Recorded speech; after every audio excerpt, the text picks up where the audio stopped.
Stormy Daniels' lawyer just declared war on Trump and ICE over child separation policy. Sometimes heroes emerge when you need them, often from the most unlikely places. Who would have thought when we first encountered Michael Avenatti as the pugnacious attorney for Stormy Daniels, that a lawyer for a porn star would turn into a hero of the resistance worthy of his own comic book and lucrative film spin-off? Now, along with everything that he has done to bring to light the shady business dealings of President Trump and his erstwhile lawyer and fixer Mikhail Cohen, Avenatti is offering the services of his law firm to help represent the families who have been torn apart by the heinous and immoral immigration policies of the Trump administration. The scandal over the separation of refugee families resulting in children being held separately from their parents in squalid, understaffed detention camps, has rocked the nation and separated the U.S. into two camps of its own, those with compassion and the selfish, heartless pricks who quote the Bible to support their policies while spitting in the face of Christ's actual doctrine.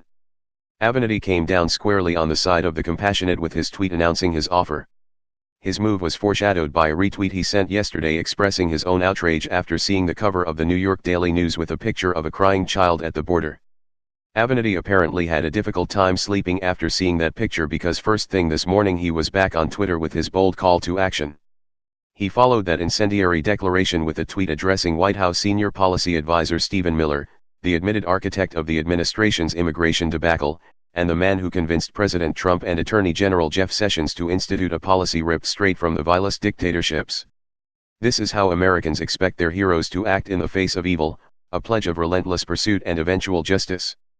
Meanwhile, Trump continues to believe that his lies blaming the Democrats who do not currently wield a single lever of power in Washington will convince his slavish followers, either too brainwashed by Fox News or too uninformed to know better, that he has nothing to do with what the UN has already labeled a major human rights violation. Bravo to Michael Avenatti in the expansion of his efforts from the representation of Ms. Daniels in her mission to expose the hypocrisy of the president to an all-out war against the most reprehensible policy the Trump regime has instituted to date. Let us all hope that he is as successful in this endeavor as he has been in bringing down his adversary Michael Cohen and exposing the misdeeds of the Trump administration so far.